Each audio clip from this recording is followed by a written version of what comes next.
অন্ধকার নেমে আসতেই এক ঝাঁক পাখি গ্রামের ছোট ছোট বাড়িগুলোর উপর দিয়ে ডানা ঝাপটিয়ে যে যার নিজের ঘরে ফিরছে। নবীন হালদার এক বাটি মুড়ি নিয়ে এগিয়ে যাচ্ছে নিজের বাড়ির উঠোনে বসা আড্ডাটার দিকে। প্রায় প্রত্যেক সন্ধ্যায় বসে এই আড্ডাটা। কাজের শেষে সবাই একসাথে বসে মুড়ি খেতে খেতে জমিয়ে আড্ডা দেয়। কি হে, কালীপদ দেখা পেলে নাকি কেউ? আরে তার আর খোঁজ কোথায়, সে তো বেমালুম উধাও। সে তো জানি, কিন্তু হঠাৎ করে কোথায় হারিয়ে গেল বলো তো ছেলেটা। আর হারিয়ে যাওয়ার আগে ওকে তেমন একটা দেখতেও পেতাম না। তোমরা কেউ দেখেছিলে নাকি ওকে? রতন একটু অন্যমনস্ক হয়ে কি একটা ভেবে নিয়ে বলে ওঠে, হ্যাঁ হ্যাঁ, আমি দেখেছিলাম। প্রায় সপ্তাহ দুয়েক আগে এই বনমালীদের সানের ঘাটে বসে থাকতে দেখেছিলাম আমি কালীপদকে। আমি গেছিলাম চান করতে, হঠাৎ দেখি গুঁটি সুটি মেরে সানের ঘাটে বসে আছে কালীপদ, আর বিড়বিড় করে কার সাথে যেন কথা বলছে। কিন্তু আশ্চর্য ব্যাপার এই যে এই কালীপদর পাশে কেউই ছিল না তখন। আমি সেটা দেখে একটু অবাক হয়ে যাই। তারপর ধীর পায়ে কালীপদর কাছে এগিয়ে গিয়ে আমি নরম স্বরে প্রশ্ন করি কালীপদকে, ভাই কালীপদ, তুমি এখানে বসে কার সাথে কথা বলছো? কেউ তো নেই এখানে। হ্যাঁ, চমকে ওঠে কালীপদ। তারপর আমার উপস্থিতি লক্ষ্য করে স্বাভাবিক হয়ে সানের ঘাট ছেড়ে হন হন করে হেঁটে চলে যায়। সে কি তারপর? তারপর আর কি, আমি চান করে ঘরে ফিরে যাই। কিন্তু একটা কথা নবীনদা, এই কালীপদর এমন আচরণ আমার একটু হলেও পাগলাটে লেগেছিল তখন।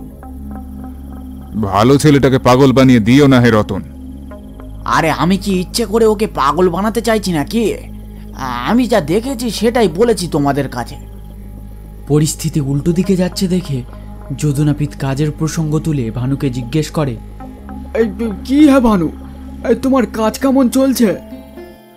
এক মুঠো মুড়ি গালে দিয়ে ভানু নিজের কাজ নিয়ে দুঃখ প্রকাশ করে। কি আর বলবো কাজের কথা, সবই তো জানো। ঘরের চাল ছাওয়ার কাজ পাচ্ছি কোথায়? সবারই তো এখন পাকা ইটের ঘর। কি বলছো হে? এই তো সেদিন সুকুমারদের চালটা সেরে দিয়ে আসলে। তারপর শুনছিলাম এই উদয় বেনেও নাকি তোমাকে দিয়ে ঘরের মেরামতটা করাবে। এদিকে তুমি বলছো কাজ নেই। গাল গপ্প দিও না তো। সুকুমারের ঘরের চালটা ছেড়ে দিলাম, বললো পরের দিন বাজারে দেখা হলে টাকাটা দিয়ে দেবে। আজ এক সপ্তাহ হয়ে গেল, বাজারে তার মুখও দেখতে পাচ্ছি না। হে, বাড়িতে গিয়ে টাকাটা চাইতে যাব, তারও জো নেই। সে বেটা বাড়িতেও থাকে না। আর তার বউ রোজ বলে আমার স্বামী কাজে গেছে। যত সব উচ্চিংড়ের দল। ও এই ব্যাপার। তা উদয় বেনের ঘর সারার কাজটার কি হলো? সে তো আর এক হস্তি, মহাকেপ্পন। ঘরের দেওয়ালে আলকাতরা চাপিয়ে চাপিয়ে তার ঘর সারা হয়ে যায়, সে নাকি আমাকে দিয়ে ঘর সারাবে। ভুলভাল খবর সব কোথায় পাও কে জানে বাবা। আরে রাগ করছো কেন ভাই? আমারও তো একই অবস্থা। চুল কাটার খদ্দের আর পাচ্ছি কোথায়? সব খদ্দেরই তো ওই পাশের নতুন দোকানটায় চলে যায়। সবার নতুন ওই কি যেন একটা মালসা কাটিং চায়। আমি আজ 15 বছর চুল কাটছি, আমার অভিজ্ঞতা আর ওই নতুন দোকানের লোকটার অভিজ্ঞতা কি এক হলো? কি এক মালসা কাটিং, তাতেই সবাই ওর কাছে ছুটে ছুটে যাচ্ছে।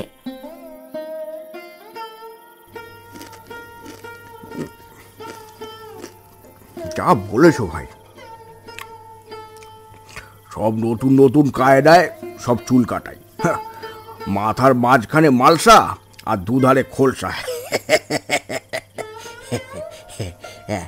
নাও নাও মুড়ি খাও সব।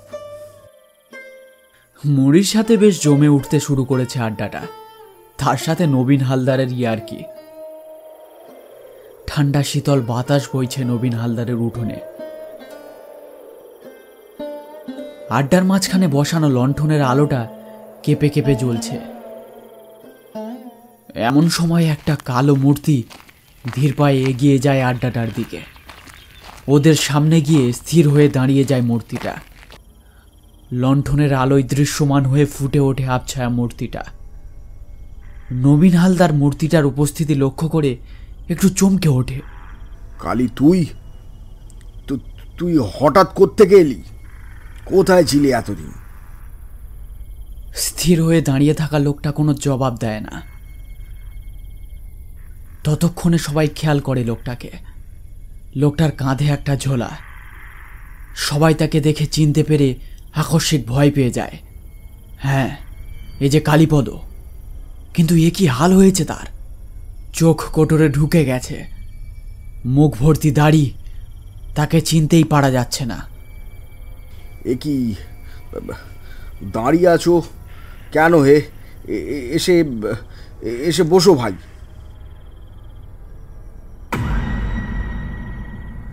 নবীন হালদারের উঠোনে তুলসী মঞ্চ করা আছে। আড্ডা শুরু হওয়ার আগেই নবীন হালদার সন্ধে দেওয়ার মন্ত্র গুনগুন করতে করতে সন্ধে দেয়। আজকেও সে সন্ধে দিতে ভোলেনি।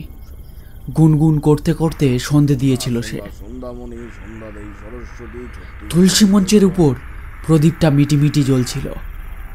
হঠাৎ একটা অদৃশ্য শক্তির উপস্থিতিতে প্রদীপটা দপ করে নিভে যায়, কিন্তু সেটা কেউই লক্ষ্যই করে না।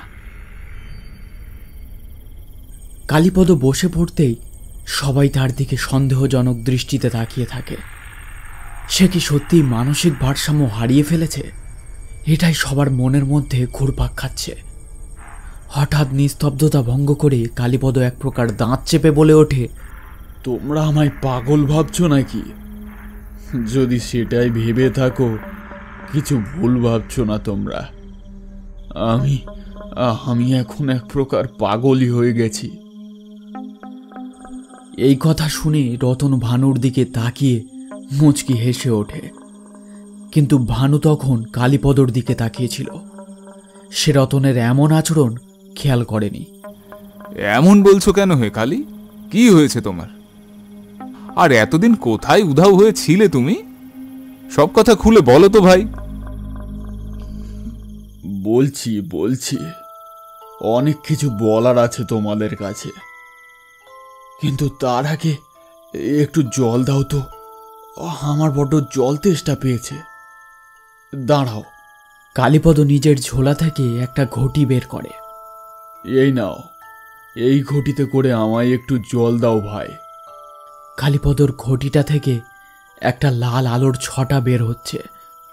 এমন আশ্চর্যজনক ঘটি দেখে সবার চোখ দাঁড়িয়ে যায়। ইয়ে কেমন ঘটি হে কালীপদ? এমন উজ্জ্বল আলো ছটা বের হচ্ছে ঘটি থেকে। ঘটিতে কি মন্তর করা আছে নাকি? বলছি, কিন্তু আগে আমায় একটু জল খাও ভায়া। তেষ্টায় গলা যে শুকিয়ে কাঠ হয়ে যাচ্ছে আমার। হ্যাঁ, দাঁড়াও ভাই, আমি এক্ষুনি দিচ্ছি। নবীন হালদার কালীপদর হাত থেকে ঘটিটা নিতে কেমন যেন একটা ভার অনুভব করে নিজের পিঠে। সেই বিষয়টা নিয়ে অতটা মাথা ঘামায় না।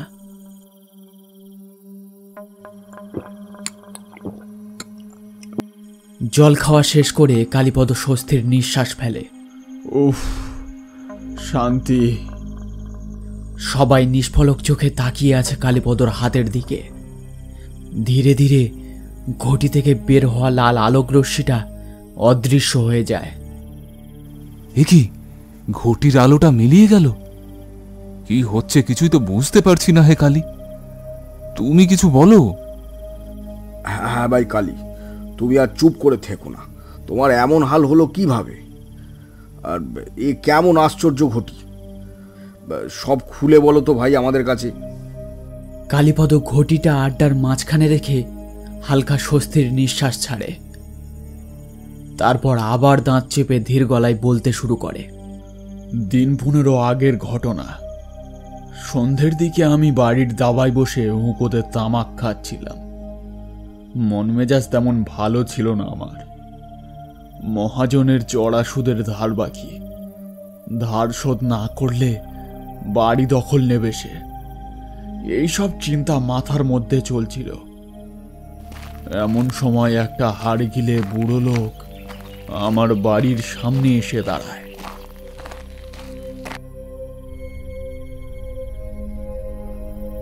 লোকটার চোখের নিচে কালচিটে হয়েছিল, মাথার চুল পুরো সাদা, মুখে অনাহারের ছাপ। আমি লোকটাকে জিজ্ঞেস করি, কে মশাই আপনি, কি চায়? কিছু কিছু চাইয়ে বাবা, একটু একটু জল খাওয়াবে, তৃষ্ণায় গলা বুক শুকিয়ে যাচ্ছে আমার। এই ঘটিতে করে একটু জল দাও না বাবা।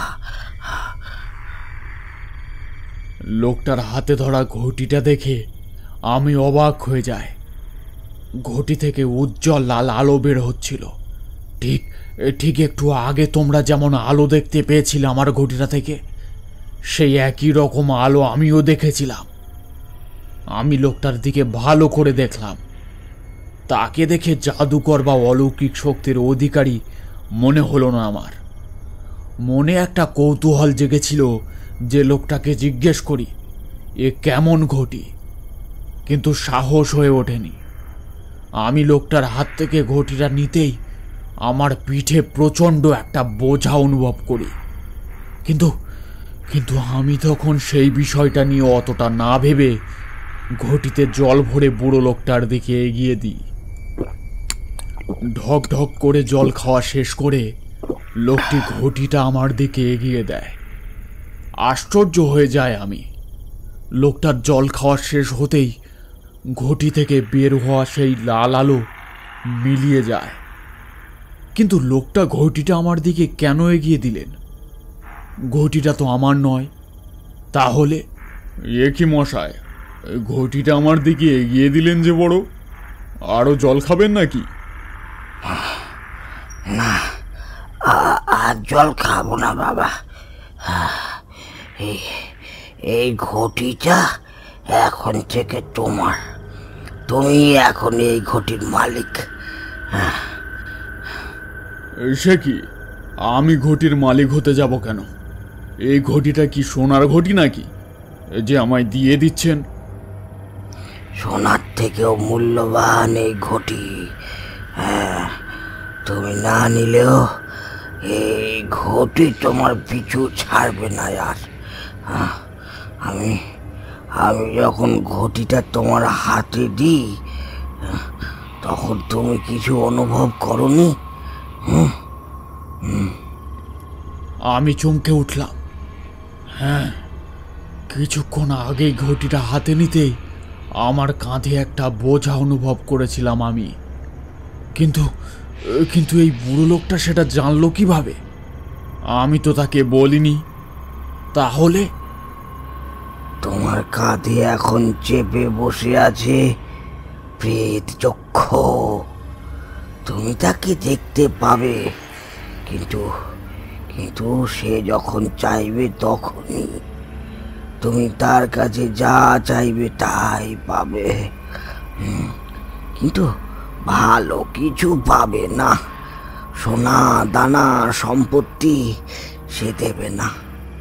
এখন থেকে তুমি যাকে মারতে চাইবে মারতে পারবে, শুধু উল্টে সে তোমার থেকে কেড়ে নেবে তোমার আয়ু। কি উল্টো পাল্টা বলছেন? ইয়ে কখনো হয় নাকি? আপনি কে বলুন তো মশাই? এই ভর সন্ধ্যেবেলা আমার বাড়িতে এসে মস্করা করছেন? মস্করা নয়, অভিশাপ। আমি যখন তোমার বাড়িতে এসেছিলাম তখন আমার কাঁধে চেপেছিল প্রেত চক্ষু, কিন্তু আমার ঘটিটা তুমি হাতে নিতেই সে তোমার ঘাড়ে চেপে বসেছে। এখন সে যতদিন চাইবে তোমার ঘাড়ে চেপে বসে থাকবে। তুমি কারোর ক্ষতি না চাইলেও সে তোমাকে কুমন্ত্রণা দেবে। তুমি খেতে, ঘুমোতে, শান্তিতে বসতেও পারবে না,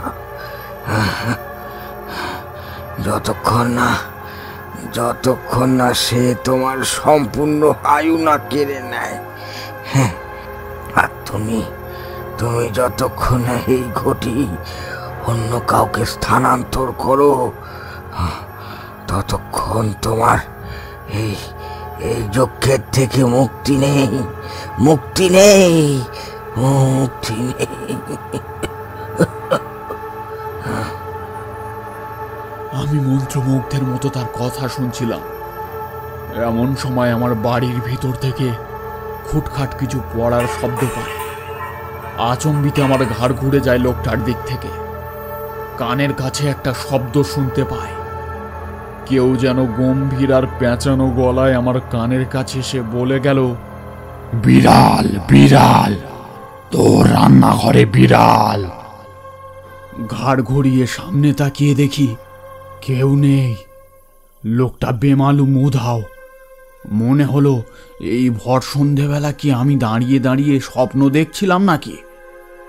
তবে কানের কাছে এখনই কথাটা কে বলল, তড়িঘড়ি রান্নাঘরের দিকে গেলাম।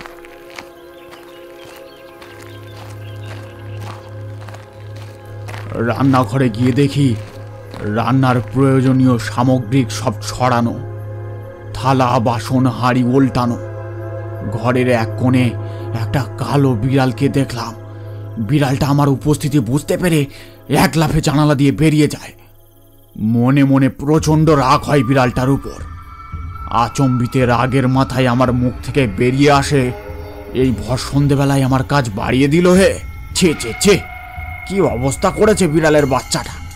মরণ হয় না ব্যাটার, উদ্বাস্তু কোথাকার যত সব। হঠাৎ একটা চিৎকার। চিৎকারটা বিড়ালের ছিল। কি ভয়ানক সেই চিৎকার! আবার তড়িঘড়ি রান্নাঘর থেকে বাইরে উঠোনে গিয়ে দেখি সেই কালো বিড়ালটা উঠোনে মরে পড়ে আছে। দৃশ্যটা দেখে আমার সারা শরীর ঠান্ডা হয়ে যায়। তবে কি বুড়ো লোকটা যা বলছিল সব সত্যি? আমার জন্যই কি এই বিড়ালটার এমন অবস্থা হলো? কিন্তু আমি তো অনিচ্ছাকৃত বলে ফেলেছিলাম মরার কথাটা। এই সব ভেবে চলেছি, এমন সময় আমার কানের কাছে কেউ আবার গম্ভীর গলায় বলে উঠল, তোর ইচ্ছা পূরণ হয়েছে, এবার আমার পালা। এই সমস্ত কাণ্ডের মধ্যে আমি বেমালুম ভুলে গেছিলাম আমার কাঁধের উপরের ভারটা। কানের কাছে কথাগুলো শুনে আমি কাঁধে সেই তীব্র বোঝার ব্যথাটা অনুভব করলাম। কিন্তু ঘাড় ঘুরিয়ে সেই প্রেতকে একবার দেখার শক্তিও ছিল না আমার মধ্যে। কি বিভৎসই না দেখতে হবে সেই প্রেত! রাতে কিছু না খেয়েই আমি শুয়ে পড়েছিলাম। শরীরটা বিছানায় এলিয়ে দিতেই আমি কাঁধের বোঝাটা খালি খালি অনুভব করলাম। তাহলে কি প্রেতটা চলে গেল? কিন্তু বুড়ো লোকটা যে বলেছিল, ঘুমে চোখ জুড়িয়ে আসছিল আমার। তাই আর বেশি না ভেবে ঘুমিয়ে পড়লাম। কালীপদ! রাত কত হবে খেয়াল নেই। আবার সেই পেঁচানো আর গম্ভীর কণ্ঠ শুনতে পেলাম। আমার নাম ধরে ডাকছে সেই প্রেত। আমি ভয়ে জড়সড় হয়ে গেলাম। ভয়ের চোটে আমি কি করব বুঝতে পারছিলাম না। সেই রাতটা খুব আতঙ্কে কেটেছিল আমার।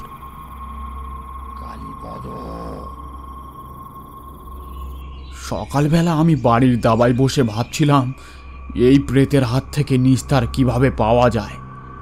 পিঠে সেই তীব্র বোঝাটা আবার অনুভব করছিলাম।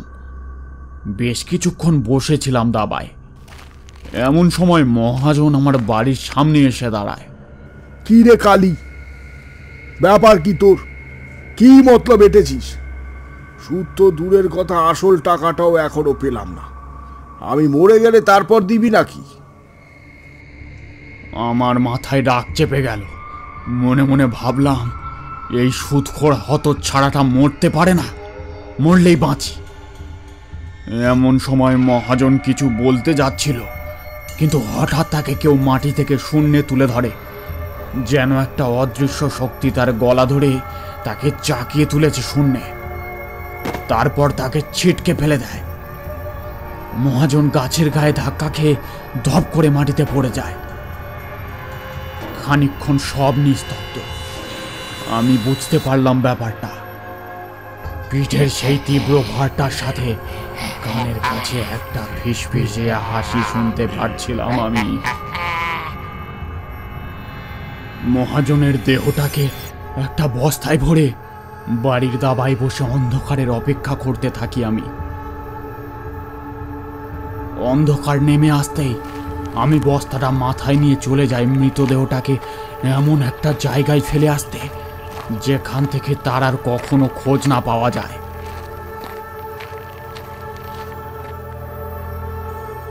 সকলে মন্ত্রমুগ্ধের মতো কালীপদর বলা ঘটনাগুলো শুনছিল, কিন্তু এই ঘটনাটা শুনে সবার গায়ে কাঁটা দিয়ে ওঠে।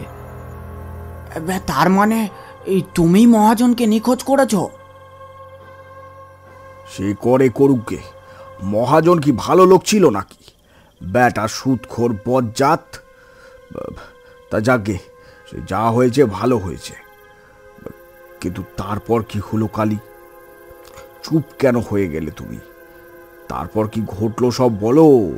তুমি কি তাহলে সেই প্রেতকে এখনো সচক্ষে দেখোনি? নবীন হালদারের পিঠের ব্যথাটা একটু একটু করে বাড়ছে, কিন্তু তার সেদিকে মাথা ব্যথাই নেই। সে গভীর আগ্রহে শুধু কালীপদর সাথে কি হয়েছে সেটা জানতে চায়। দেখার ইচ্ছে ছিল না, কিন্তু অজান্তেই দেখে ফেলেছিলাম সেই প্রেতের বীভৎস চেহারা। যখন আমি প্রেতের জ্বালায় অতিষ্ঠ হয়ে বাড়ি ছেড়েছিলাম প্রেতের হাত থেকে মুক্তি পাওয়ার জন্য, তখনই দেখেছিলাম আমি বাড়িতে ফেলে গেছিলাম ঘটিটা। কাঁধে একটা ঝোলা চাপিয়ে বেরিয়ে পড়েছিলাম।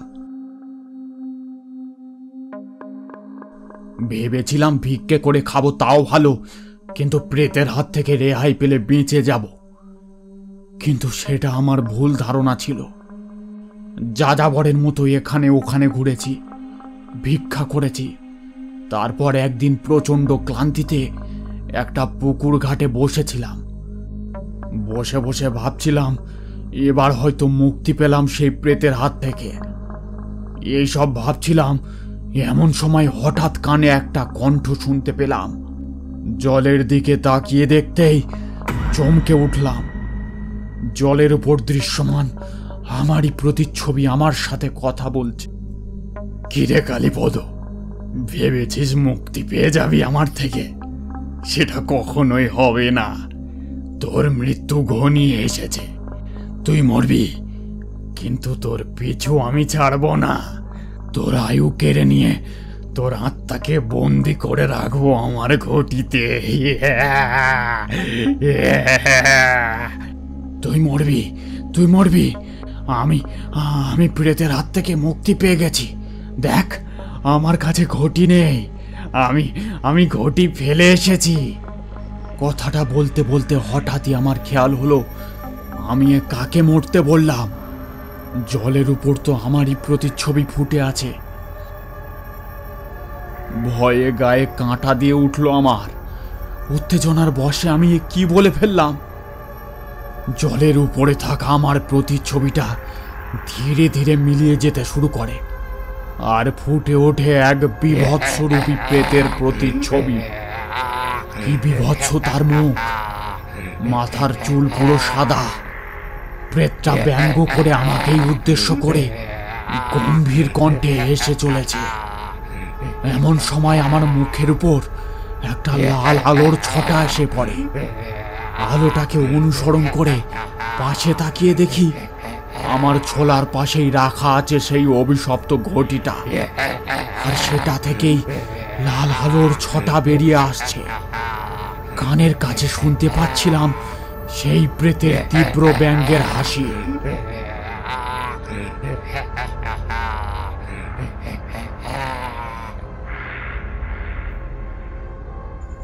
নবীন হালদার সহ বাকি সবাই একেবারে নিস্তব্ধ। কারোর মুখে কোনো কথা নেই কিছুক্ষণ। নবীন হালদার নিস্তব্ধতা ভঙ্গ করে বলে ওঠে, তারপর? আমি যখন তোমার বাড়িতে প্রবেশ করি তখনও আমার পিঠে চেপেছিল সেই প্রেত। আমার হাত থেকে তুমি ঘটিটা নিয়ে নিতেই সে তোমার পিঠে গিয়ে চেপেছে। আমার কিছু করার ছিল না। মরার পরেও সে আমার আত্মাকে নিজের বশে করে রেখেছিল আর নির্দেশ করেছিল তোমার বাড়িতেই আসতে, নইলে আমি মুক্তি পাবো না। শেষে উপায় না খুঁজে পেয়ে এই কাজটা করতে হলো আমার। ক্ষমা করো নবীনদা, ক্ষমা করো আমায়। শয়তান!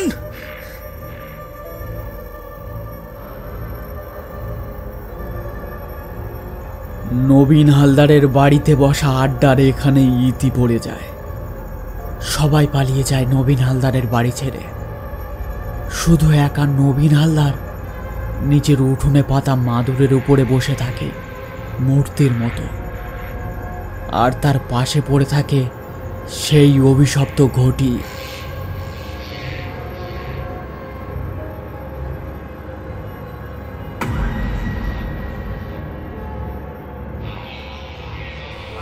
মশাই,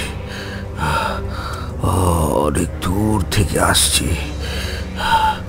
তেষ্টায় গলাটা শুকিয়ে গেছে। একটু জল খাওয়াতে পারবেন?